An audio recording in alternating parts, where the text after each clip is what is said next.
Surround yourself around successful people at all times. At all times. Do not surround yourself around people who are not going to benefit your mind. Always surround yourself with people that have knowledge, more knowledge than you, that are better than you. Put ego aside and work with people that are better than you. Not just the same as you, better. Because that's what's going to make you better. You know what I mean? So, and every time you get to that level, take them on to meet someone who's better than y'all. 1, 2, yeah. Come on. 1, 2, 1, 2, 1, 2. 1, 2, 1, 2, 1, 2. Yes, sir, you are tuned in.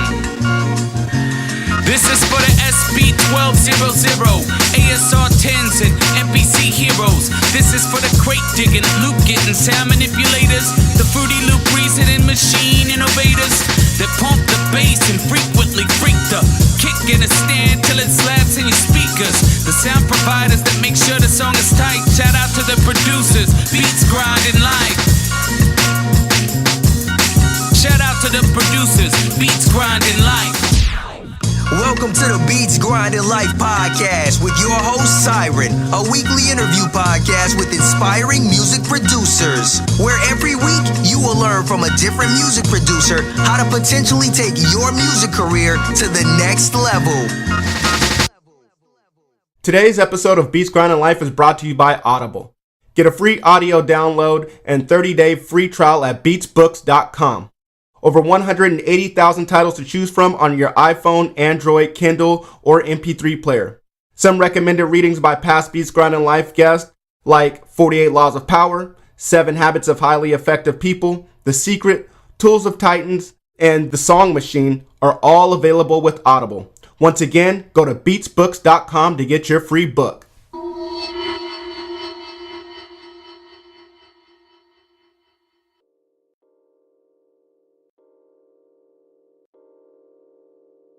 Hey yo, Beat Grinders, what's up? This is another episode of Beats Grinding Life. I'm your host, Siren Beats, and today we have the best of episodes 81 through 100. This is the last of the series of 5 that we have.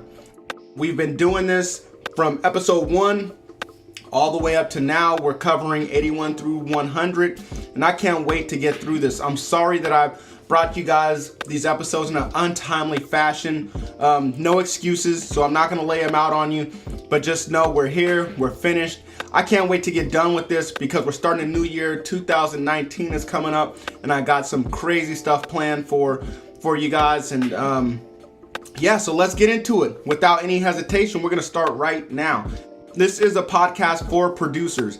And so, yeah, we like to hear the stories, the journeys of music producers, hip-hop and R&B, urban producers. And we always start out with origin stories, how producers got started. And so we're going to start this episode with Rev Shines, Hill Prop 97, Chris Cars, Logic the Beatman. So I hope you guys are ready to hear how these producers got going. All right, y'all, let's do it.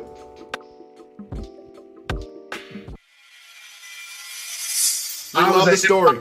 Up until high school, and I was buying records, and I knew about sampling and shit like that. And you know, I knew that they were using James Brown and kind of familiar pieces, you know. But my dad would take me to record stores, and I would get really bored in the record store fast because I would exhaust the hip hop section in like 2 minutes. Right. Small little hip hop section. You know, I'm like 15 at the time. So you know, I mean, I was ready to go. And so one day my dad was making dinner. He used to, every like Friday or Saturday night, he would cook a nice dinner. He would play his jazz CDs, and that was kind of his thing on the weekends. And so this one day he's playing a album by McCoy Tyner called Trident. It's a famous jazz record. McCoy Tyner on piano, Ron Carter on bass, and Elvin Jones on drums. All-star trio. So he's listening, playing this record, and there comes a point in the song where it's a Ron Carter bass solo, and it's, you know, doing what a typical jazz bass solo. It's all over the place, and all of a sudden it comes to a point in the solo where it says doom doom doom doom doom doom doom. Nice. It goes on from there. And I remember I just stopped in my tracks and I was like, yo, holy shit, like that's the fucking Black Sheep song. You know, I'm telling my pops, like, yo, you know, rewind that back. And, you know, and I run upstairs and I grab my CD and I play it for my dad. And my dad, oh, what is that? You know, and it hit me in that moment, man. It's like, yo, they're not just using like James Brown and shit, or just taking a song that we know from Steely Dan or whatever it is. Like, they're in these little bits of music in the middle of this 10-minute long jazz song, in the middle of this 3-minute long bass solo. There's these little notes make shit. Wow. So reading the liner notes of my CDs, and it's like, you know, such and such a song contains portions of, you know, Smiling Billy Sweet by the Heath Brothers or whatever. I'm writing all this shit down. I went that night, every hip hop CD that I owned, wrote down every single and sample credit that was in there. Nice. And at that moment I'm seeing like, oh shit, this guy used Bob James too. Like, here's another Bob James sample. Here's So I had, now when we would go to the record store, I had a mission. I was like, I'm gonna try to find all these records. I got into the sample thing like that. I got really intrigued to hear what came right before and right after all of these pieces of these songs that I had grown up loving. You know, what these samples, like what the fuck went through Primo's head when he heard, you know, EVA by Jean-Jacques Perret for the first time? What went into that? What was the moment of music he heard right before he, for the first time, heard a piece that was going to change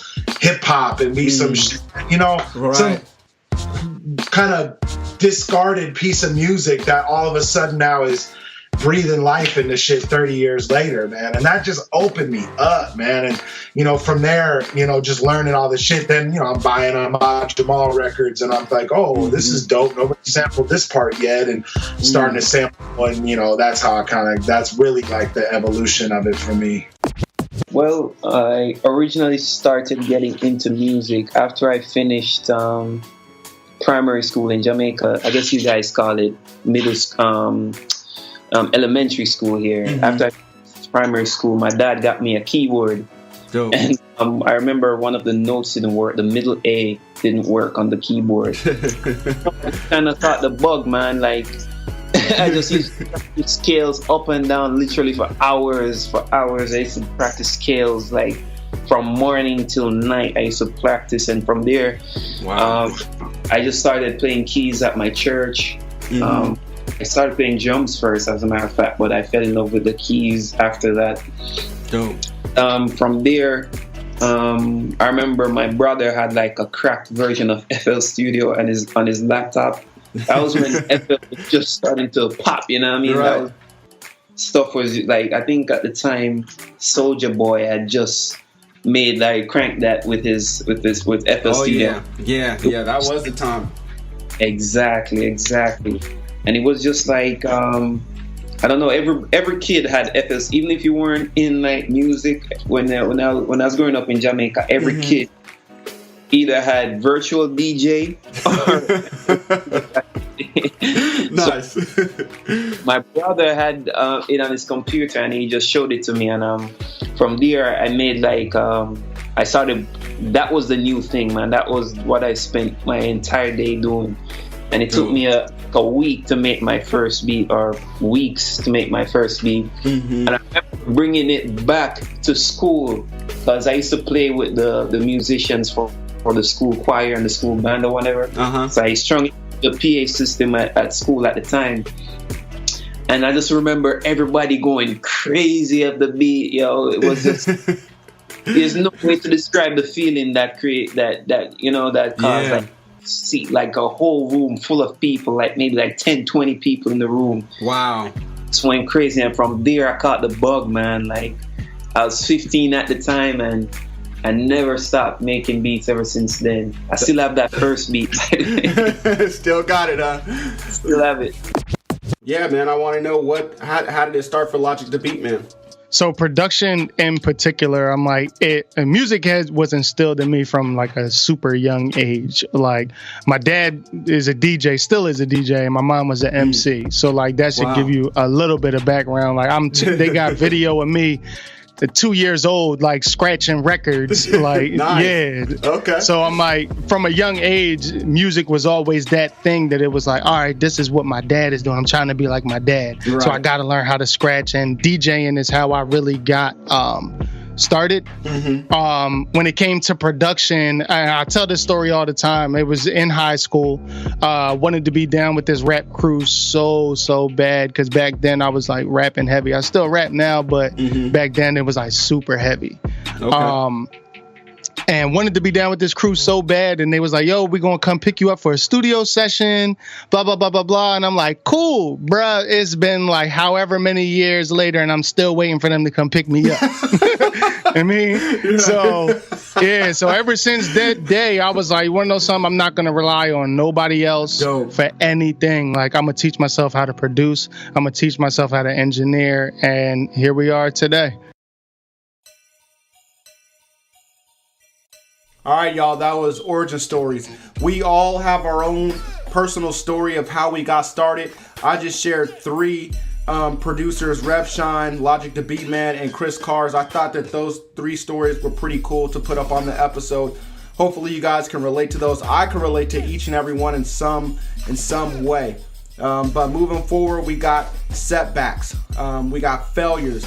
This is one of my favorite portions of the interview, just because we all go through setbacks, we all go through failures, but we're not all equipped to deal with them. And so maybe this portion of the interview will help you be able to deal with some of the setbacks and failures that are going to come your way. Yes, I said going to come your way, because we are all going to deal with failures and setbacks. It's just all about how you hop back up and how you deal with those setbacks. So you guys check these out. You're going to hear from Atlas, Premise, Versatile Tracks, Von Beats, and Baya.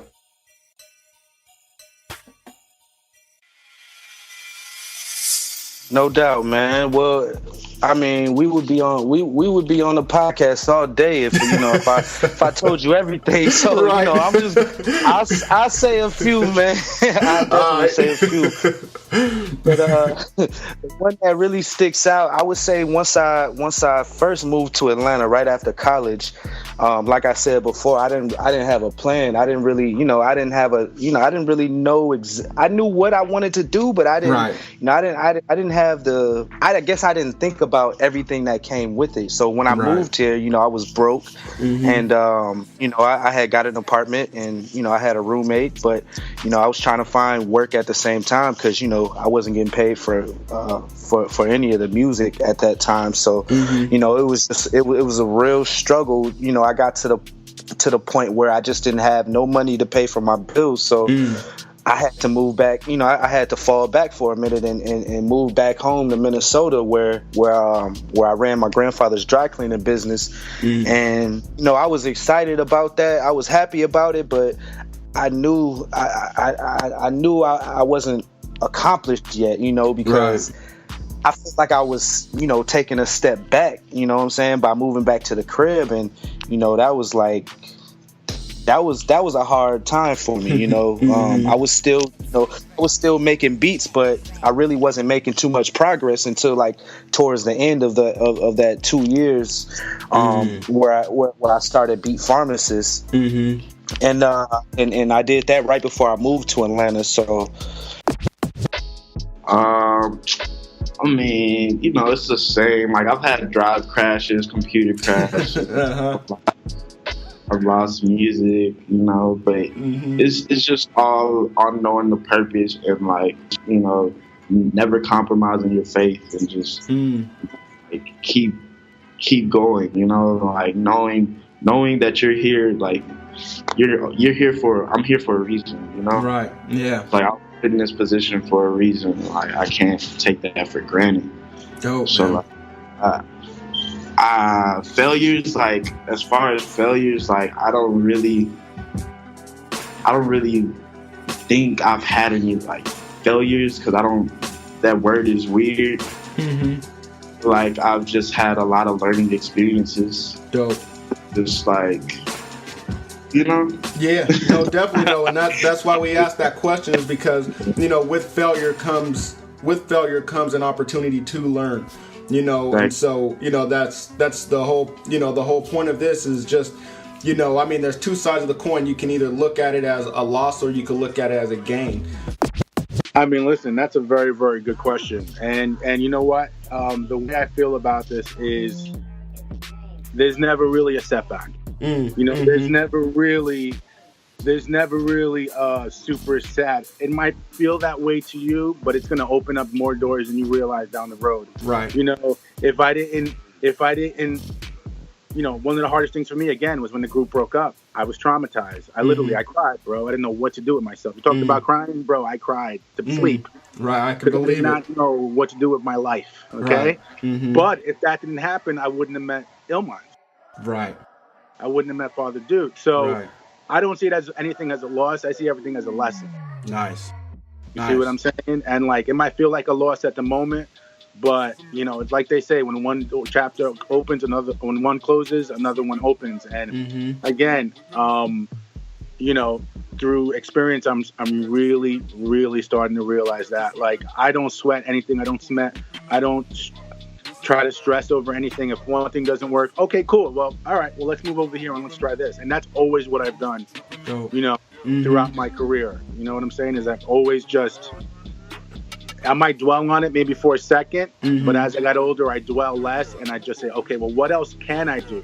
Because there's only so many roads to lead you to where you want to go. Okay. Right. So like, if that road got closed down and that road got closed down, well, great. There's two less roads. Yeah, no, for sure. You know, it's not all pretty. That's a good point. It's not always pretty. A couple years back, I guess it was the summer or the spring of 2015, I had been working on my i7 desktop for about 6 years at that point. All of my material was on the desktop. Obviously, I had some things backed up, but I wasn't fully up to date on my backup. And I went away on a vacation, but I left my computer plugged in, and we all know that even if your computer's turned off, if it's plugged in and there's a power surge, it could fry your hard drive. Well, lo and behold, I come back from vacation, go to turn my computer on, and no dice. Completely won't turn on, off. I had a bunch of new material for a project I had composed that I hadn't backed up. I lost all of that, or I thought I did. You know, so then I figured out a way to scrounge up some money, got a new Intel laptop so I could keep creating in the interim while I had to find out how to extract all the data. And, you know, I was very lucky. I did a bunch of research through my Facebook friends and everything throughout the network to find out who could help me, and my buddy was able to extract the data off of it. But I lost a few opportunities as a result of that delay, because we know in the music industry, a deadline or a chance to turn something in, it comes as quick as it goes, you know. Right. Or it goes as quick as it comes, rather. So, you know, that was a moment where I really tested my patience and my fortitude to just kind of get back on the horse and still be excited and inspired, because it kind of put me in a rut for a month or so in terms of creatively, while I tried to gather all my material back. But the lesson I learned from it is every single night, back your shit up. Every single night after creating, back it up. It takes literally 5 minutes to right click and then right click again and let it go ahead and do its thing. So that was a very trying time for me as a producer, for sure. Only time that's ever happened in like 15 years of computer-based work. Oh man, I had a few of those. This is like, I'm sure. There's a few of those, man. A lot of ups and downs in this game. Yep. But you know, man. I mean, I still remember this one time. I mean, I had, you know, I'm married young. You know what I mean, and I had a lot of responsibilities under my hand. I got a kid.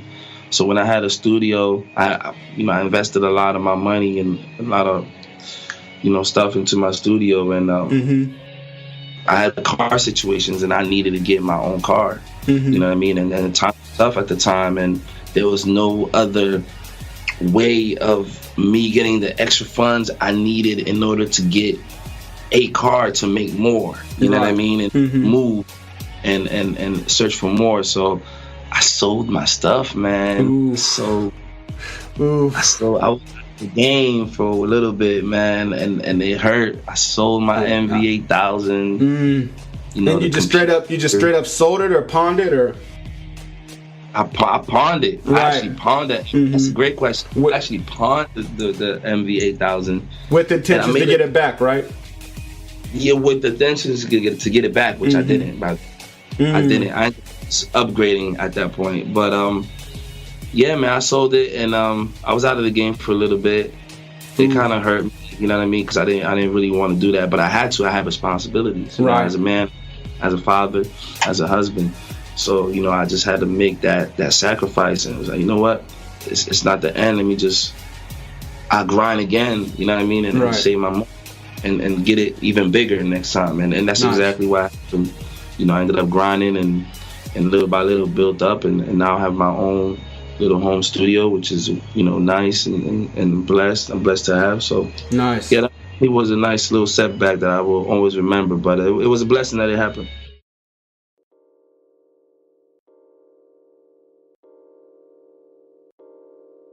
Okay, so my bad. I'm sorry, y'all. I should have warned you that section was a tear jerker.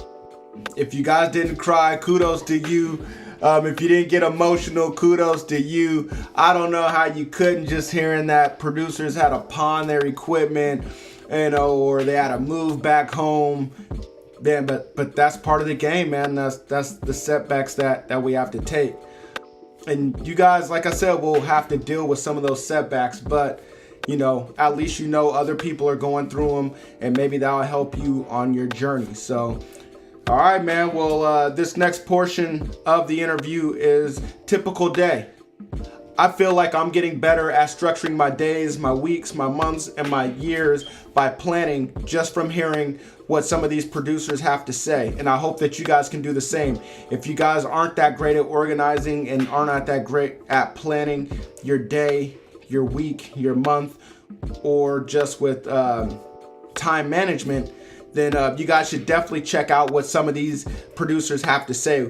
Here we have The Ambiance, we have Suicide Squad, we have Chris Cars, we have Reezy Tunes, The Innovators. Please check out what these producers are saying. I think these guys are spitting definitely some gems on how you can structure your day, so therefore you can take your production game and just life to that next level. All right, here we go.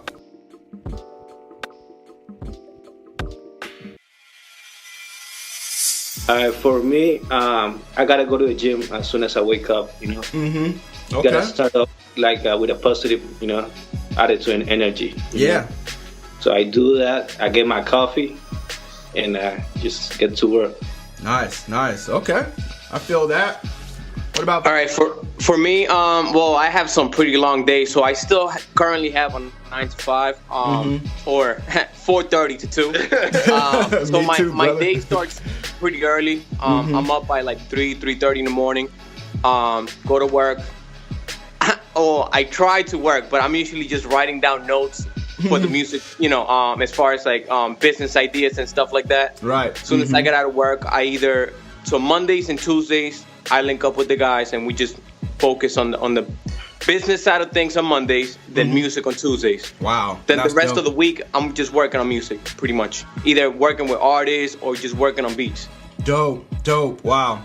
Man, I mean, just, John, I'm not trying to cut in front of you because I know that you're next, but... How dare you? No, I was going to say, you know, how disciplined of you guys to just focus on the business for one day, you know, for one full day. You know, I mean, I'm sure you guys have so many ideas going and you just want to, you know, you guys are creative by nature, you know, and you just want to get in there and create, but just to have the discipline to hold back and do the business side, man. I commend you guys. I'm clapping my hands right now for that discipline, man. It definitely is letting the beat grinders out there know, and letting me know that you got to handle that shit first. So, all right, John.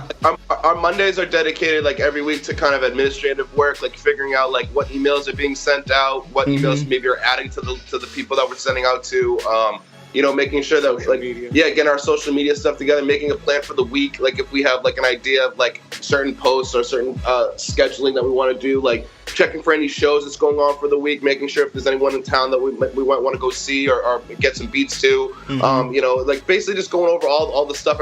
Even like expenses, like writing down like our expenses for the week and keeping track of that stuff, so that way we can be up with that thing when it comes to taxes and that sort of stuff. So it's like just making sure that we make the time for that on Mondays has been huge, and I feel like it's definitely helped us operate as smoother as a business, you know. And so it's like at the end of the year, we're not like super overwhelmed with all the details because we have everything kind of throughout that we kept up with. So that's been huge. And like you said, like, yeah, we obviously would love to get up and make beats every single time. And that's kind of how our Tuesdays started. Like we started every single Tuesday just working on music religiously. And then all of a sudden started kind of, you know, reshaping. Where now Tuesdays, lots of other artists and producers will come through as like a open house basically to being creative. And so it started as our squad day on Tuesdays, and now it's kind of evolved, and it's been dope because like we continuously get up every single week without fail to make sure that we're able to put in the work that we need to do. Okay, so I usually get up, and of course my breakfast, I'll have a breakfast, and then I usually I always right before I get into the lab and sit down, I have what is called a Spark. It's like by Avocare. It's like a little energy thing. That's my little coffee. Yeah, that's my little coffee. So I drink that. Nice. And then I usually spend about 5 or 10 minutes just, you know, kind of praying, meditating to the Lord. And then after that, I just I go right into my sound design template. And then from there, that's when I just go through sounds, you know, and just start creating that way. Sometimes I'll have like, you know, ESPN up on a corner because I have 2 screens. Nice. So I'll have that up and I'll catch up on highlights or watch YouTube highlights from a previous basketball game or football game. Nice. While I'm creating these sounds. And of course it's muted, you know, so I'm just only watching it so I can hear the sounds. But and then I usually set a timer. I've been really bad with time management. So I would set a timer and I would sound design for at least about an hour and a half. Okay, nice. That's what's up, man. A typical day for me, you know, I like to.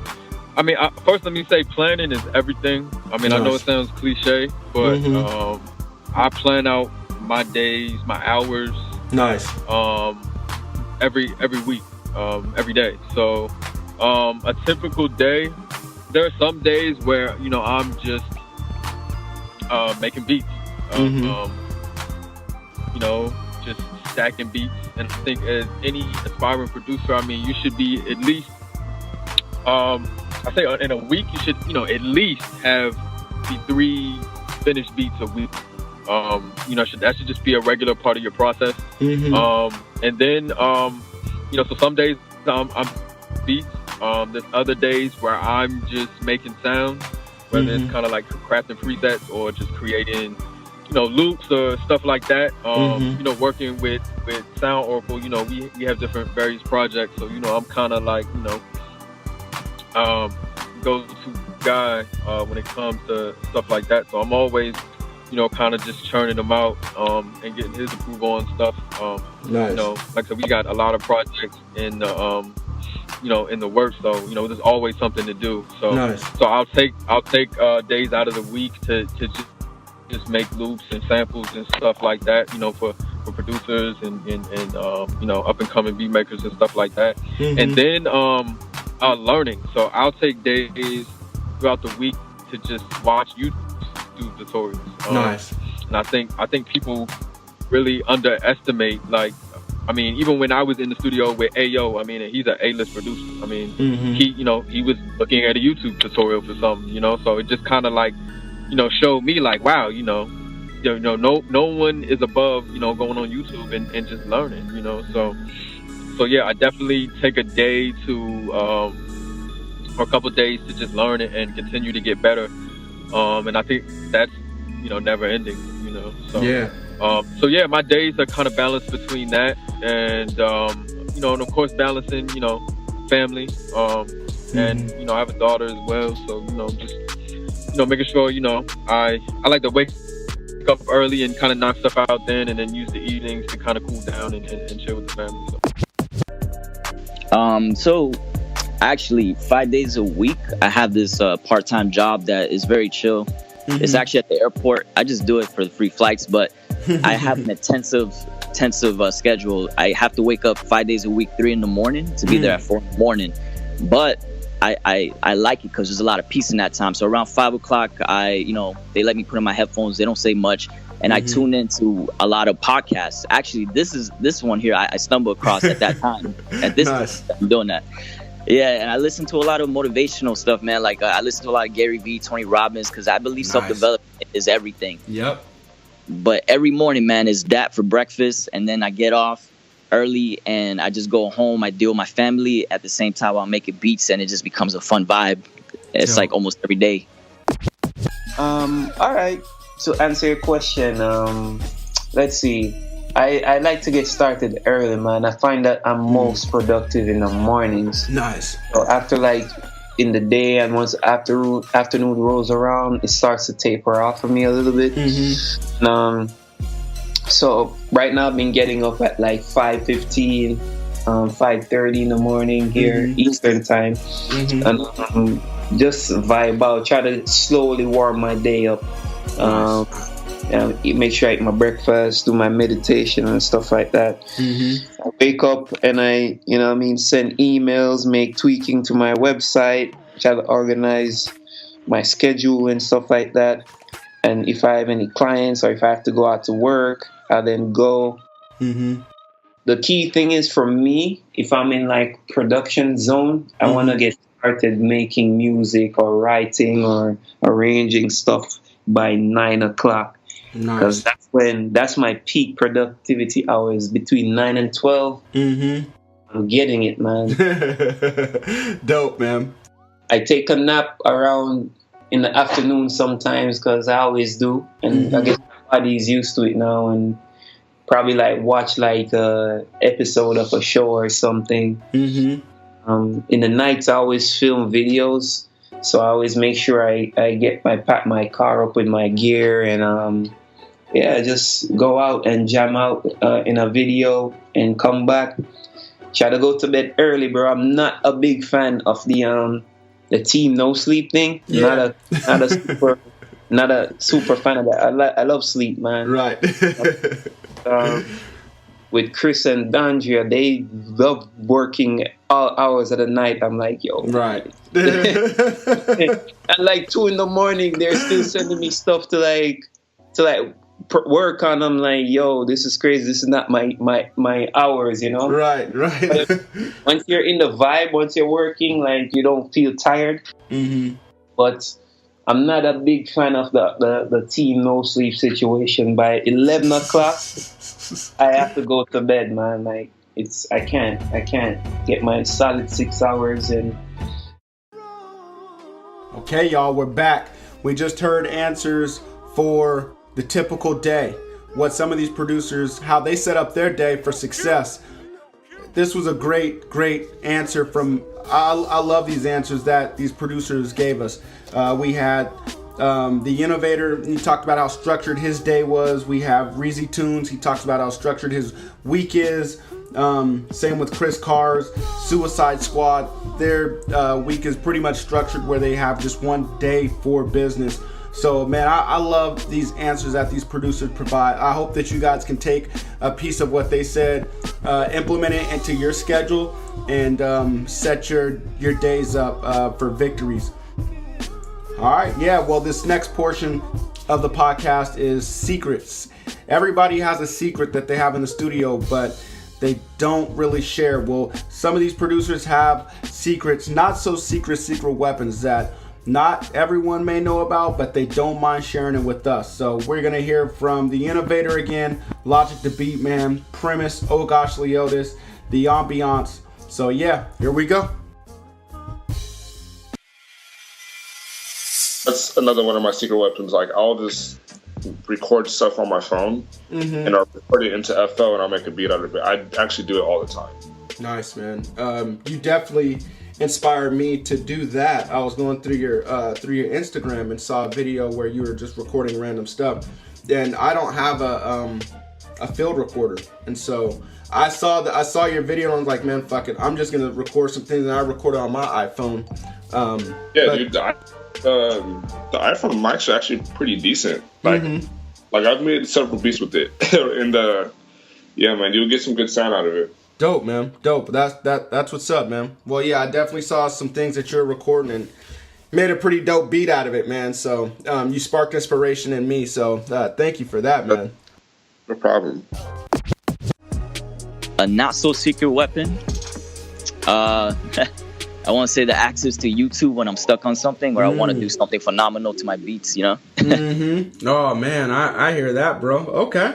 That's what's up. Well, I'm going to take this even further. The Not So Secret channel on YouTube. That's a good one. I mean, I'm tuned into a couple guys. I can't really think of one right now. I just kind of go and surf the whole YouTube, web itself and just find stuff. There is one guy though that I do watch his videos. I don't know his name. It's like AVG something. Okay. Yeah.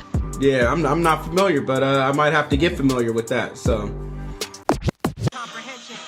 Definitely the output plugins, man. These things are amazing. They're amazing. I say it's not so secret because my IG, I'll post videos of beats, and usually output is one of the things I have up visible on the screen. Whether it's Exhale or Substance or Signal or the new analog brass and winds or the new analog strings, it's literally everything you could need instrumentally as a producer creating from scratch. Dope, man. Yeah, I've yet to work with them, but I hear nothing but good things, man. So that's what's phenomenal stuff. Okay. Yeah, really phenomenal stuff. Let me think.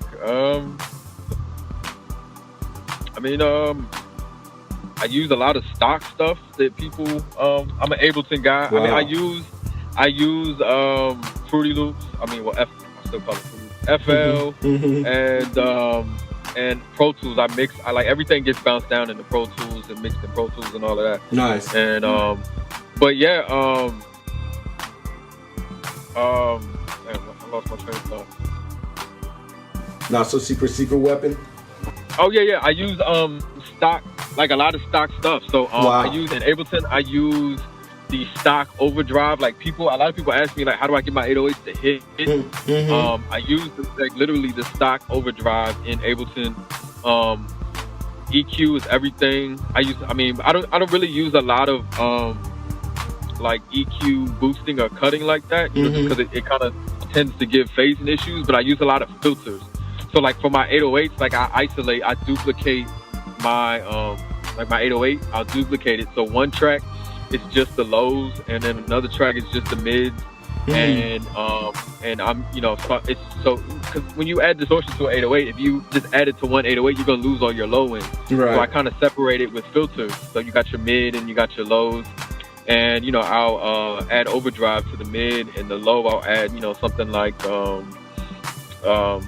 bass or what's the voice of God, UAD voice of God, to get that low end or whatever. But but yeah, man, I use a lot of stock stuff, and I think people would really be surprised how much stock stuff I use. Yeah, I'm surprised when you said that. Ooh, man, not so secret, but a secret. Yeah, I'm looking around right now. Well, I'm a very percussive person, so I have like these pocket, like percussion pieces that I have. I have this cool little shaker. Dope. Very, very simple, but I do all my, either hi-hats or shaker cadences. With hi-hats, what I do is I'll record it as audio and then I'll sound replace it with hi-hats, so it has that cool little groove. Yeah. And, I would say that's basically it. I use that for a lot of my percussive movement, Not so secret weapon. Key finder. Key finder? Oh man, that's what's up, man. Okay. Yeah, you ever heard of that, John? I haven't. I don't know if I heard of that, but I've heard of something similar. Is that an app on your phone, or is that something you have on your computer? Or? No, it's something on the computer, and it's a standalone software. And the awesome part about this software is that it's 100% free.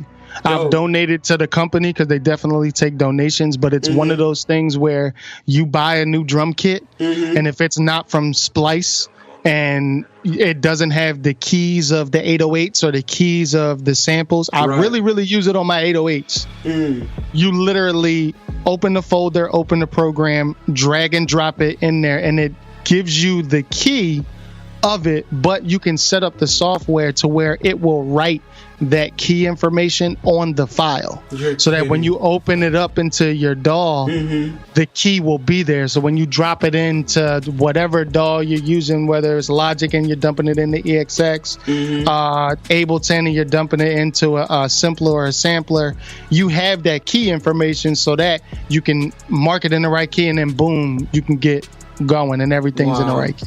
So yeah, Key Finder is like super clutch. So one of those things, as soon as I grab a drum kit and I see 808s or samples are in it, I'm dumping it right in the Key Finder, so that when I'm being creative, I'm not having to be technical and it doesn't take away from the vibe. It's just the information is right there. All right, that was Not So Secret Weapons. And from what you guys heard, I mean, a lot of these things that these guests mentioned, you already have around you. If you have internet access, then you have YouTube. I'm sure you got a cell phone. Who doesn't these days? Logic the Beat Man suggests a Key Finder. It's free. So you guys just take a look around you, find out what you can use that's in your studio, in your home, outside of your home, and you may be looking at your next secret weapon. This next portion is must-have plugins. So you guys take a listen. Maybe it'll spark an idea to pick something up the next time you guys go out shopping. Here we go. Okay, so for anyone that's like looking for like a nice live bass sound, you know, people that play. I have this plugin, this sound library in Contact called Rickenbacker Bass. If you have that, that's all you need in your life. Now I have to working on getting Trillion, because I have Keyscape and I have Omnisphere. I recommend all producers to get Keyscape, Omnisphere, and Trillion. Have those three on deck. If you have those three, you don't need to be buying any other plugins. After that, you just need to be buying processing, if you want to get different, phasers and shit like that, Oh, man. Right now, this one plugin from Ableton Live is called Wide and Warm Master. Under the mastering section in the Ableton Live, it's called Wide and Warm. And my music is real lo-fi. Not really lo-fi, but sometimes it's too lo-fi, so I'll put that plug-in on one of the beats or whatever, and it brightens the song up, puts resonance there and makes it like it's ready for radio, so sort of thing, you know what I mean? Okay. I know it sounds crazy, but Wave Knobs, it's a series of just knob plugins. They're simple, turn the knob and they have effects. I use a lot of them. They're very easy to use, and it gives a texture of sound to whatever you're looking for. There's a whole variety of them. There's a pumper one, which is a side chain. There's a filter. There's a one that's called fatter, where it adds more dynamic. There's one that's called a pusher or something like that. I think that's a must for every producer to have, is those Wave Knobs. And you can buy them as a bundle for like $80. Okay, y'all, those are must-have plugins you guys should try to get, add to your arsenal.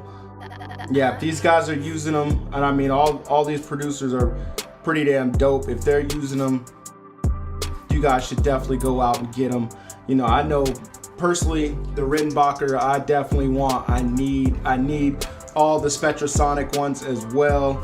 The one knob I do have, and if you guys don't have that, definitely go get it as part of the Waves bundle. Go cop that Waves bundle. That's been mentioned on here too many times for you guys not to have it, unless it's your preference to use another bundle. But yeah, you guys definitely go cop those. All right, this next section is books. Readers are leaders, y'all, and I know you guys want to be leaders within this industry, so check out, hear what kind of books that these producers are reading. Here we go.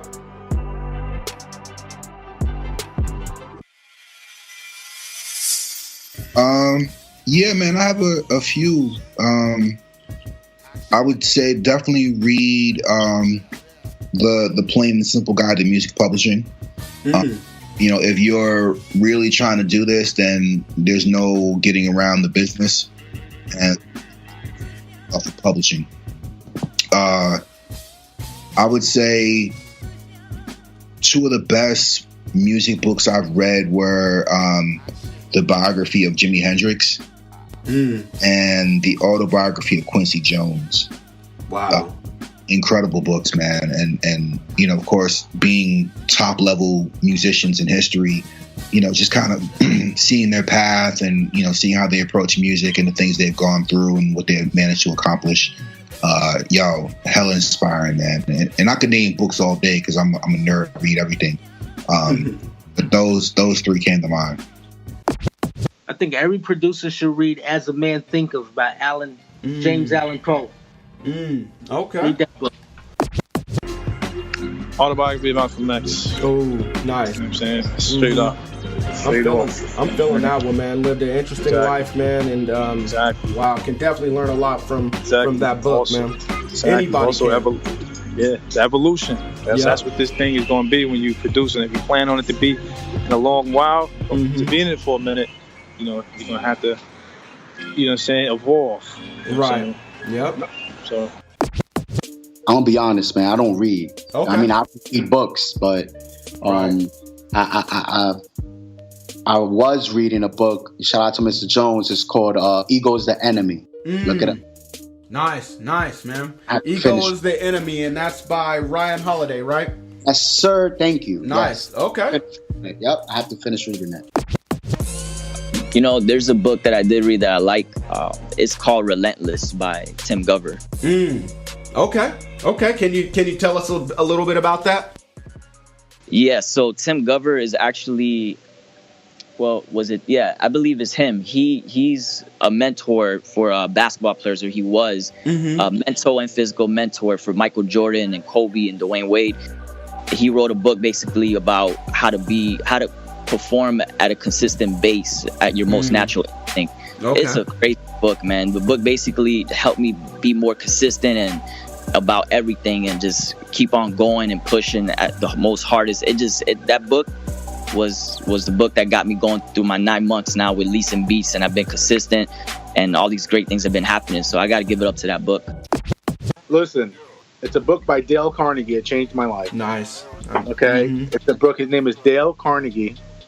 And the book is called How to Win Friends and Influence People. Nice. Okay.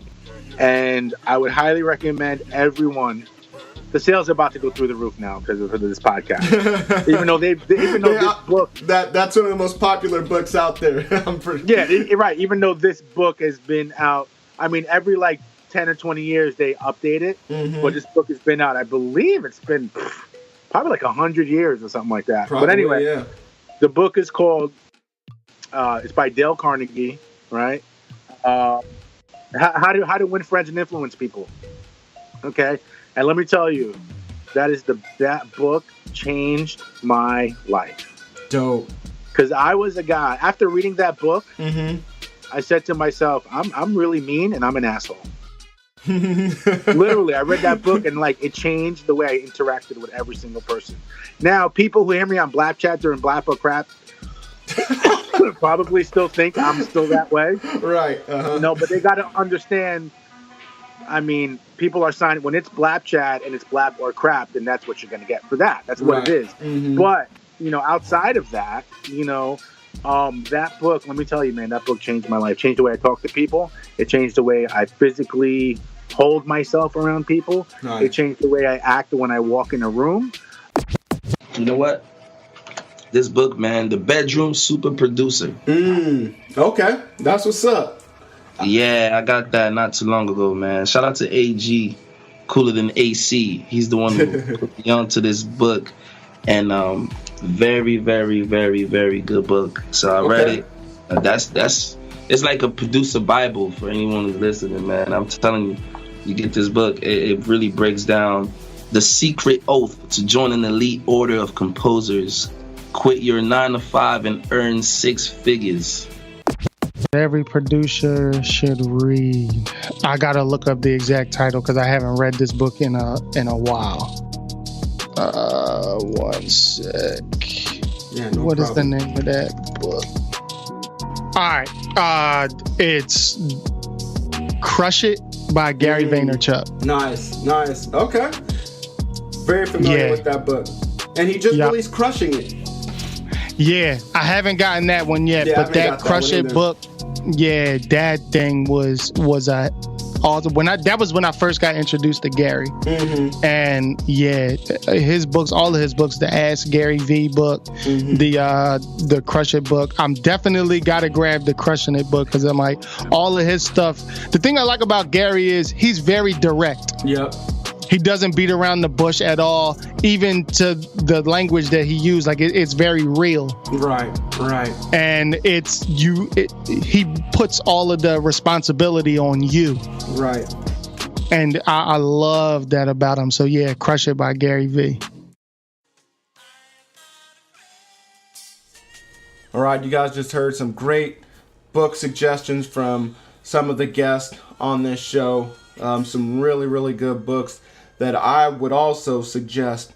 I've read a bunch of these books, and you guys heard Crush It, you guys heard Ego is the Enemy, Relentless, The Bedroom Super Producer, As a Man Thinketh, How to Win Friends and Influence People.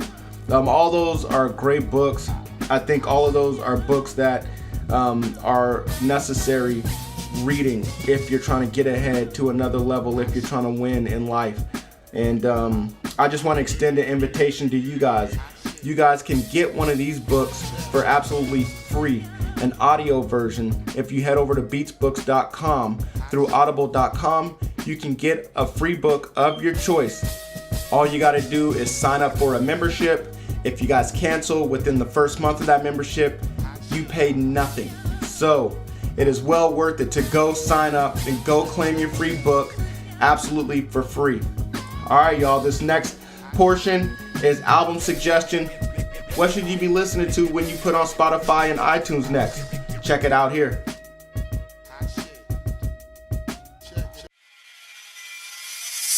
If we're talking about hip-hop producers in the vein of anything, even in the realm of like what I'm doing and what we're talking about here, then you have to get Fantastic Volume 2 by Slum Village. Nice. Hip-hop, it's a blueprint, man. It's how your drums should sound. It's how your shit should swing. It's just so musical, man. It's so groovy. It's perfect, man. I mean, it's a perfect album. Nice. Great way to put it, man. It's definitely a classic. What's that? It's not too many. It's a long album, too. There's not too many albums that are that classic that are that long. Like, it's a long album to be able to really sit through the whole thing. Like, right. But Fantastic Volume 2, yeah. Man, it's a few of those. It's definitely a few of those. But I'll just go down in my experience, and what helped me out. Okay. I think when I first started making beats, people were telling me, yo, you got to structure your joints. I don't know when they're coming. I don't know when the hook is coming. I don't know when I'm rapping. I don't really know. You know what I'm saying? And I just be like, yo, like, what are you talking? I'm like, yo, the beat is fire. You know what I mean? Just hop in. Exactly. But then I go to iStandards and they're telling me the same thing. Chuck Wayne, I think you should work on now. Your next point is structure. Work on your structure.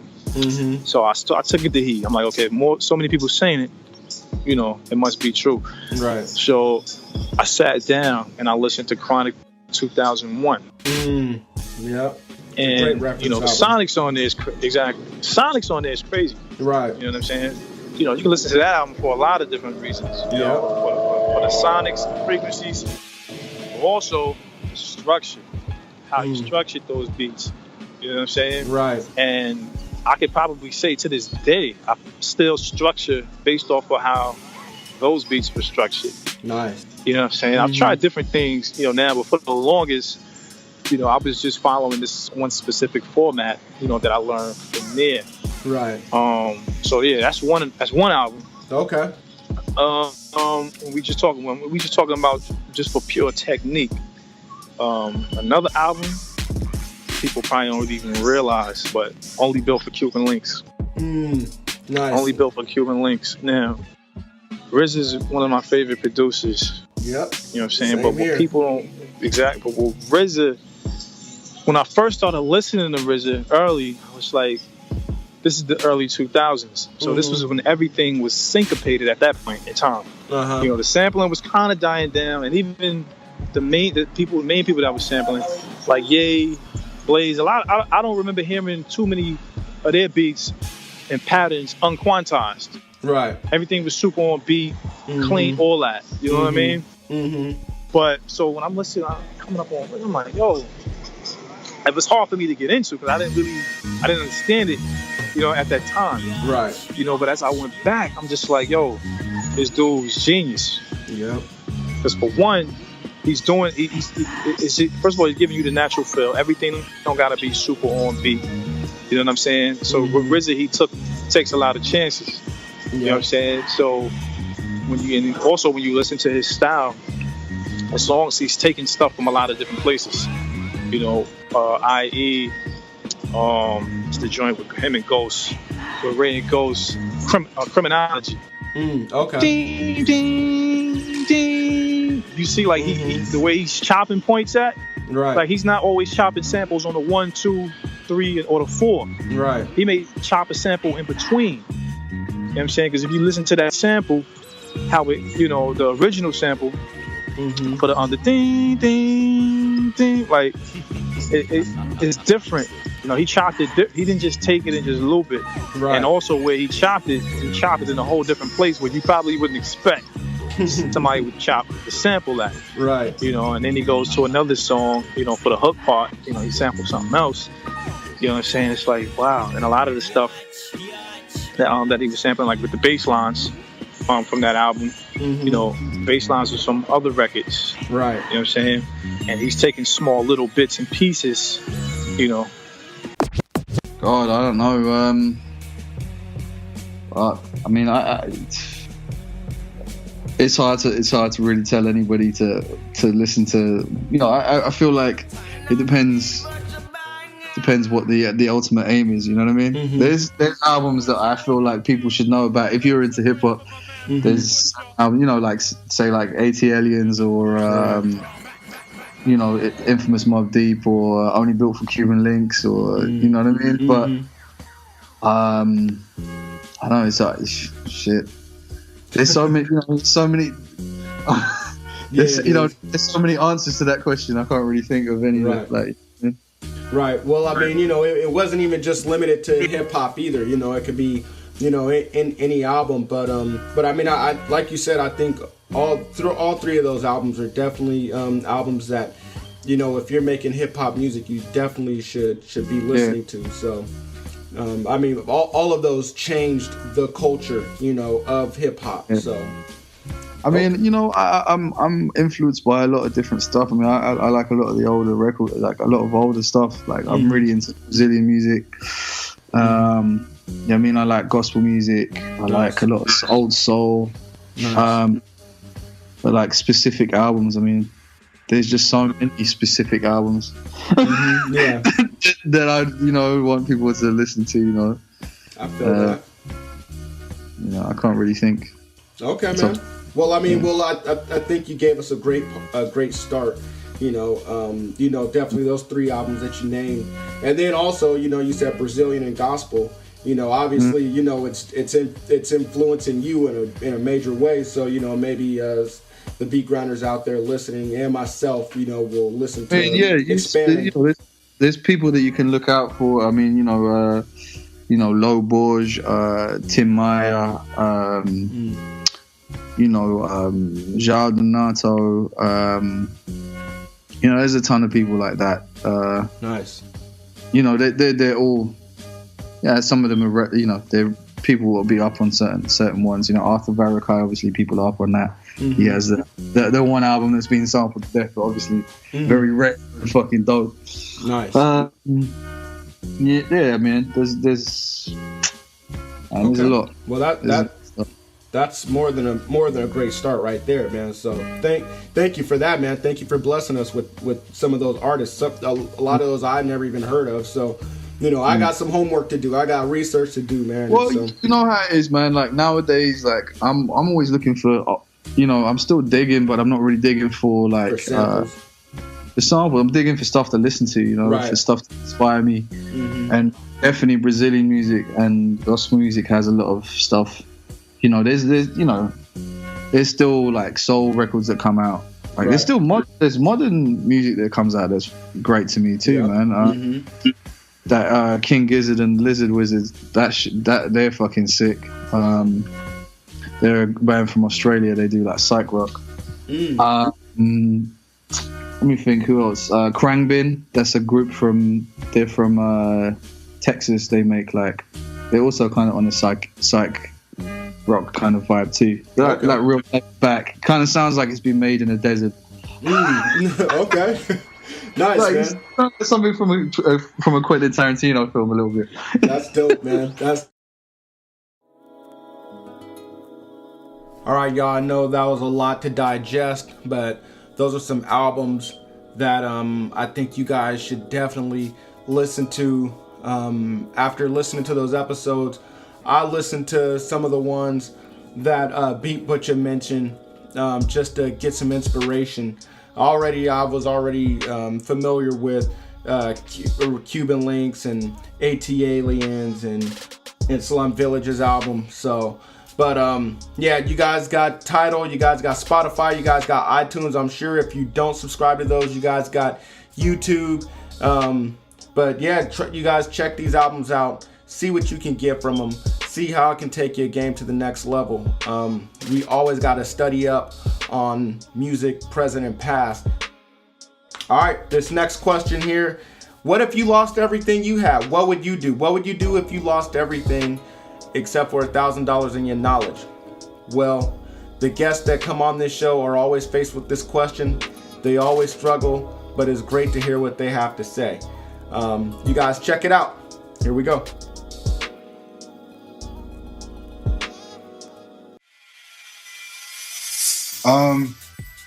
So I talked about this. Hen from the business, Henny the Business, sharing a story of how he had been robbed, had hard drives stolen from the studio. And I was saying in the book, like in the blink of an eye, you're talking about potential millions of dollars worth of intellectual property just being gone. Wow, yep. And because Hen is such a positive dude with an amazing point of view and perspective, it's like, you know what? It became something that made us stronger. Became a positive thing for us because it showed us that no matter what was stolen from us, you couldn't take the skill that we built in the process of making this music. Right. And that's the same advice for, anyone who finds himself in the same situation. The skill and the talent is there. And it's tragic, and there's, nothing worse than losing music or having it stolen. But you've put yourself in a position to recreate that music or better music in the future. Nice. And from the monetary point of view, I mean, hell, you can make music on anything nowadays. So it's not like, back in the day when that $1,000 didn't buy you much. Right. The blessing of technology now is that you can pretty much get started on something minimal. So I would say, spend a few of those days, feeling depressed, and then wrap it up and get back on track and recognize you're going to come out stronger for it. With $1,000, probably buy a phone and a laptop. Nice. Get a crack. Or one of those too. I mean, being able to communicate, and then, really, man, you probably wouldn't even need that. You could probably buy these days you could buy like a tablet and it probably do all that. You could make beats on there. You could get in, being able to communicate is a big thing. And that's it. Maybe some, I don't know, some portion of that money to set myself up for food for the following month or something. I don't know. Nice.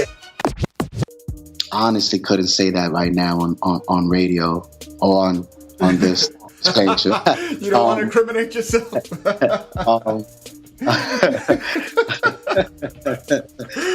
Well, we kind of get the point. We kind of get the idea. I would with $1,000, shit. Yeah, man. I'll buy a used laptop. Mm-hmm. Everything used, man. You know what I'm saying? You can't do nothing new with no $1,000. Yeah, sure can. But what I'll do is, before I do that, I'll invest those $1,000 into a product that I know that I can definitely sell.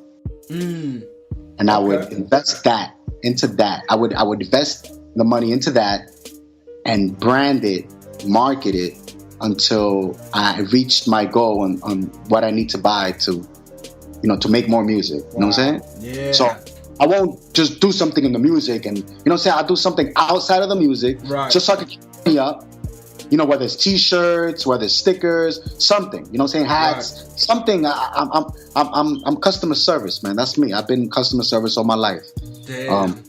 So I know how it is. You got to get up. Because you got to apply. I apply this industry like the streets. Mm-hmm. So it's just a little grimier. You know what I'm saying? A little more cutthroat. But it's the same thing. It's a product you're selling. Mm-hmm. You just got to understand. Wow, man. I love that, man.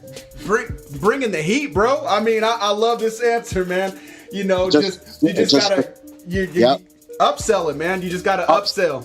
Exactly. Just remember, everybody that's listening, we're all positivity. You know what I'm saying? Just invest in some merchandise or in a product that you can sell. Just like if it's summertime and it's 100 degrees outside and there's an area where there's a lot of cars, a lot of traffic, nigga like me will go to fucking Costco, Walmart, buy pallets of fucking water, and I'm selling water. You understand? Right. Because water is needed in the fucking heat. Yep.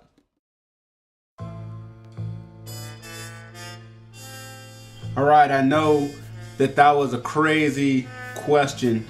And if you guys don't listen to the show, you're probably wondering, Siren, why the hell would you ask these producers if they lost everything except for $1,000 and their knowledge? What would they do in the next week to restart your career? Well, the reason why I do ask this is because some people do lose everything that they have, including their money, but all they have is their knowledge. Some people get their equipment stolen. Some people have their equipment malfunction on them.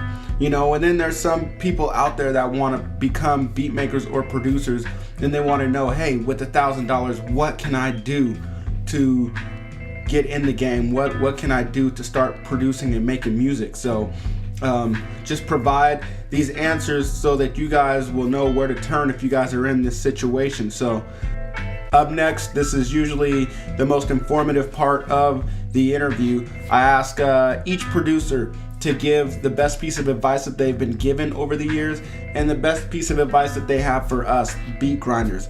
And so I have just about everybody on here sharing their advice. I hope that you guys enjoy. I hope that you guys are able to take some of these gems with you, take them on your journey to become a music producer and reach that next level. And I'm gonna stop talking. I'm gonna let all these producers do the talking and tell us their best advice.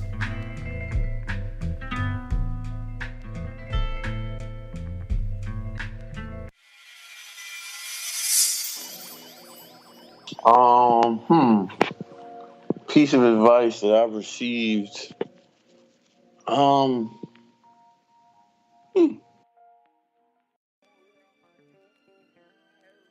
Great piece of advice I received was know what you're good at. Once you know what you're good at, be the best at it. Make sure everyone knows you're the best at it. And then after that, you expand on what you're good at and you become a role that someone, a face, an example people can learn from. Dope.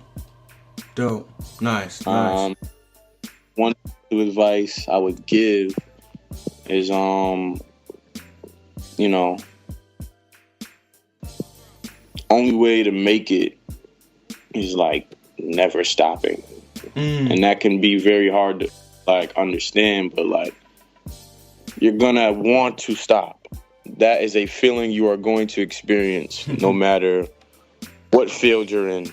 If you really want to do something, you know, you gotta love it to stay in it. If you don't love it, you're gonna be angry at yourself. You're gonna be angry at the world.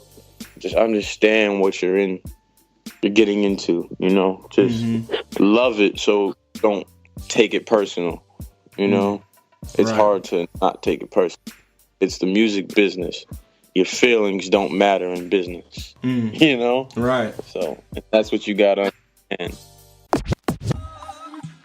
Well, the greatest piece of advice, and this goes back to the I-Standard community, I've been very lucky to get pretty close with Street Runner through the years, you know, as a mentor and as a friend. And one thing he told me that always stuck with me was, you have to do it every day. If you want to be a producer, you have to literally produce every day. And that could mean you sit down and maybe you're getting frustrated and you're working, but doesn't sound like you wanted to. You still have to sit down and work through that. And if you work every day, then things will happen. You really can't take days off. There's no such thing. I mean, obviously that's different than the occasional recharge on a Sunday where you just kind of chill and watch movies with your girlfriend. That's different. But I mean, in general, working terms, you got to work every single day. And that really stuck with me when Street told me that. It's cliche, we all know it, but to hear it from somebody who has Grammys on the shelf and is still producing some of the hottest records in the industry, it's really the most valid thing. And that would be my advice to relay that right on, is you got to work every day and do you. You know, don't worry about what Premise is recording or producing, or what Siren is producing, or what anybody else is doing, or what sound they have, or what you hear on the radio. Just do you.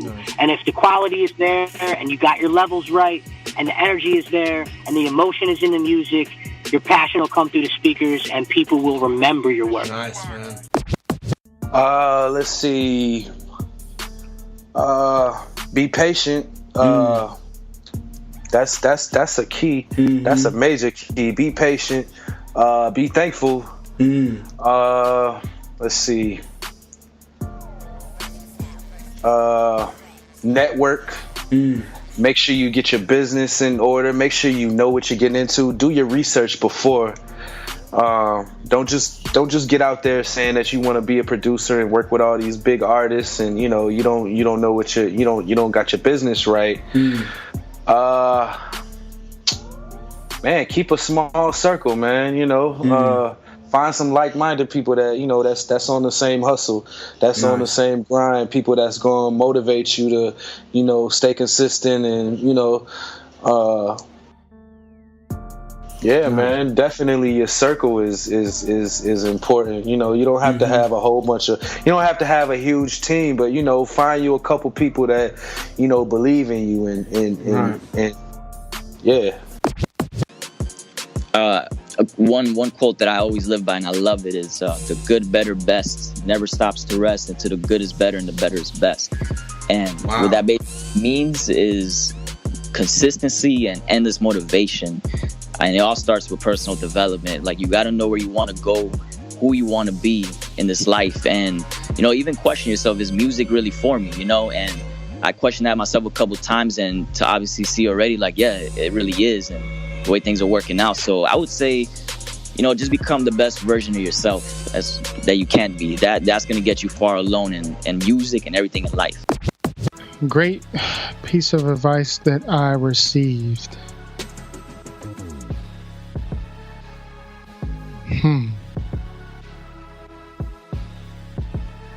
It's definitely stay true to your sound and don't be out here doing what everybody else is doing. Nice. I like that. And that same piece of advice that was given to me, I would pass on to other producers. Even if you're going for a certain genre, you have to find a way to make it your own. Right. You have to find a way to differentiate yourself from everybody else. Right. Gotta find your niche. Yep. The great advice that I ever received was like always from my dad and my mom. They always been like there for me, and my dad always told me that I'm a creative person. You know what I mean? So whenever I find what I'm here to do in life, just go at it. 100%. So nice. And advice I would give to those producers would be just to work hard. Nice. Never give up, never, and surround yourself with people that are working. People that are positive, and people that you can learn from. Dope. Nice.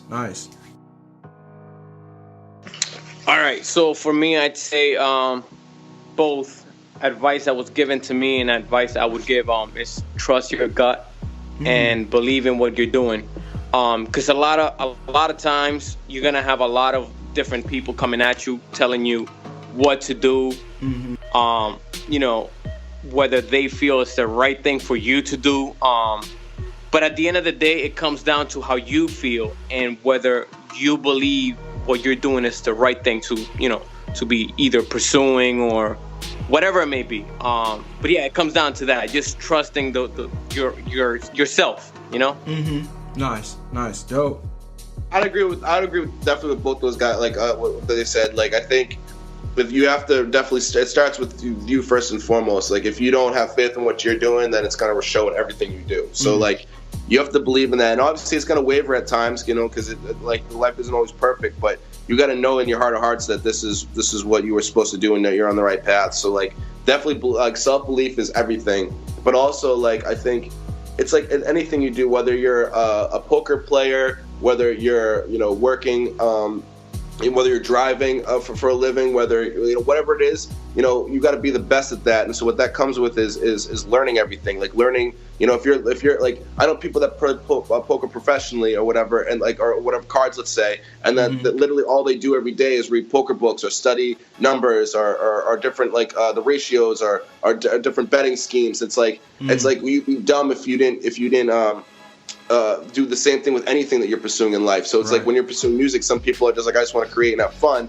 But it's like, if you're not going back and taking the steps to learn the business or learning, about music theory or structure of a beat or studying old songs to hear the sonics, how things are mixed, how things are panned, like all those different things, like all those elements, then you're kind of doing yourself a disservice. So it's like, no matter what you're jumping into, like make sure you jump in with both feet and you soak up everything up around you that thing entails. My best advice I've gotten is go against the wave. Nice. I'm feeling that. That's the advice I've got. It's hard to do, you know what I mean? Because, it's not easy to swim against the wave, but a lot of people tell me to go against the wave. That's like the advice I hear from a lot of producers that I look up to. And then the advice I would give would pretty much be the same. And another advice would be to do you. Like, don't let us producers, we love music. That's what we do. That's our passion. So we're willing to do it in any kind of way because we just love it.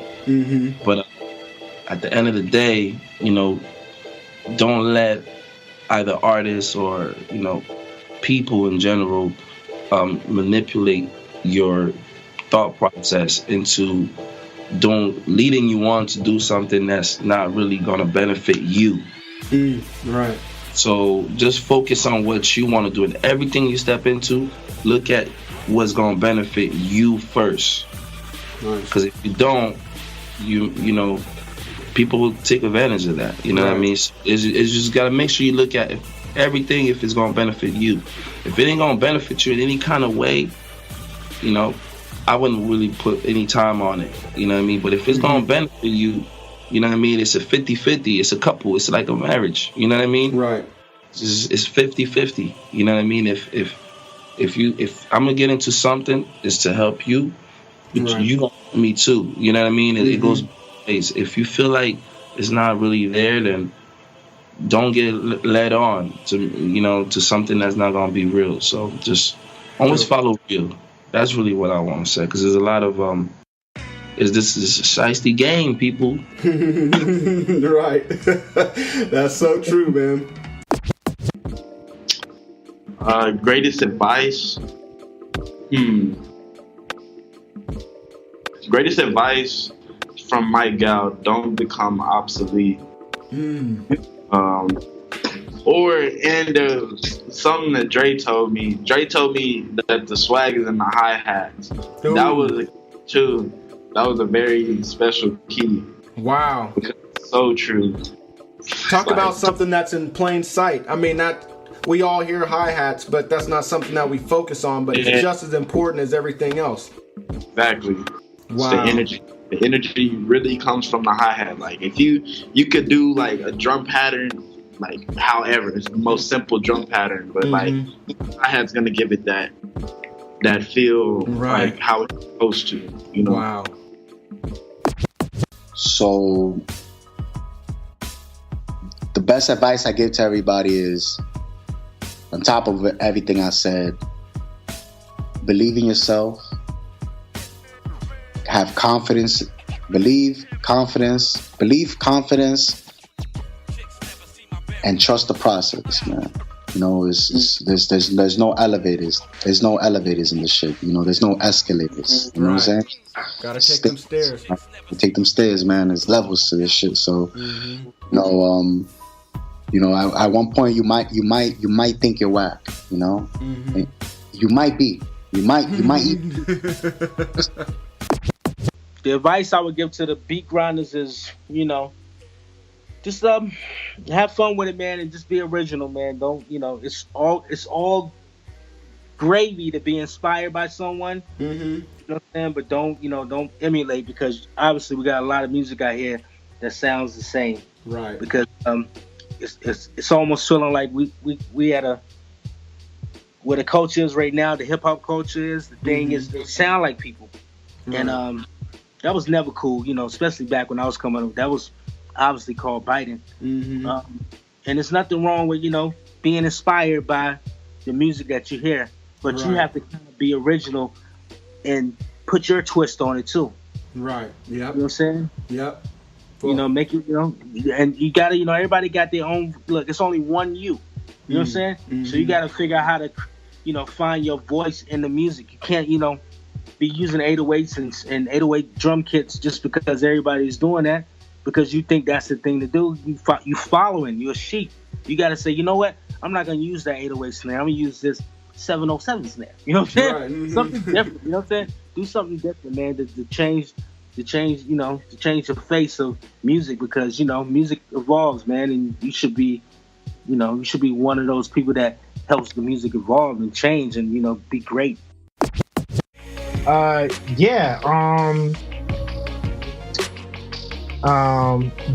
Be yourself, so be original. And always be creative.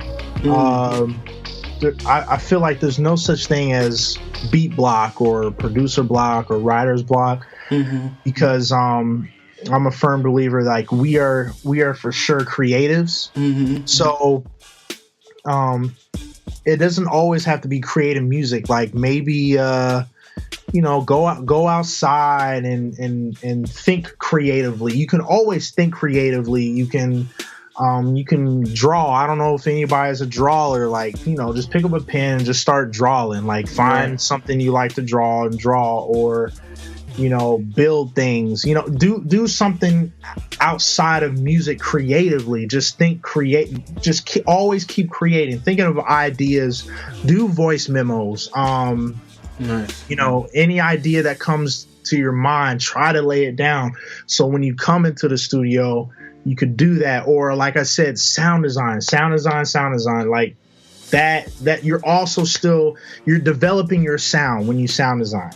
So always be creative. I don't think there's ever a time. I'm a firm believer you can always be a machine, and that could lead to be a bad thing. But you should always have a mindset, or just always be creative. I guess I'll start by just sharing some advice for, all the beat grinders out there and producers. Definitely save your work. Word up. Especially when you're working on something. If you don't like, we talked about it before, but if you're not really feeling something that you're making, save it anyway. Right. Because what'll happen is you'll go back and listen to it, and I do it all the time. I'll go back and I'll be like, I'll forget all about the song. I was like, I wonder what this song is right here, and I'll click on it, and the whole section will come up, and I'll listen to it. I'm like, oh wow, okay. Why did something with this song? Right. Yeah. But your ears change. You hear things differently. So definitely save, and even if you don't like a beat that you've done, save it anyway. Right. Yeah. Dope. And advice that someone's given me is it was more so technical advice as far as like ASDR settings. But little stuff like that, people like giving me little hints. Okay, with chopping up, sometimes you want to adjust the attack so that your songs don't sound so choppy. So you adjust the attack on some of the samples. Nice, that's a good one. Especially if they have like some noise or something in the beginning of the sample of the chop, and you want to just adjust that attack maybe 1 or 2 clicks, and it makes it sound a little smoother. And when you actually put everything together, it makes it seem like a loop, right? That you sampled instead of chops that you created. Well, my dad always used to say, "Don't be a follower, be a leader." Nice. That's the greatest advice I've ever received, and I'll say that to all your listeners as well. So don't be a follower. Try your best to be a leader. Don't be afraid of failure too.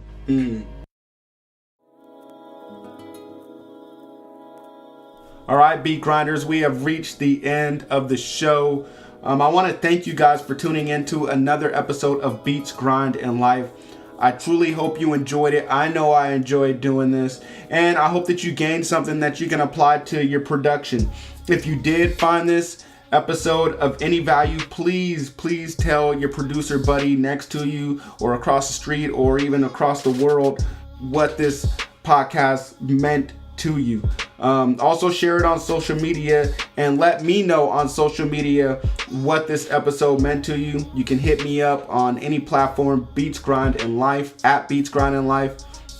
Also subscribe to Beats, Grind, and Life if you haven't already, and leave a comment. That just spreads the word and it just lets everybody know that this podcast is dope. So you guys, until next episode, you guys keep making beats, stay on your grind, and keep living life. Thank you so much for tuning in, and we'll catch you on the next one. Peace out.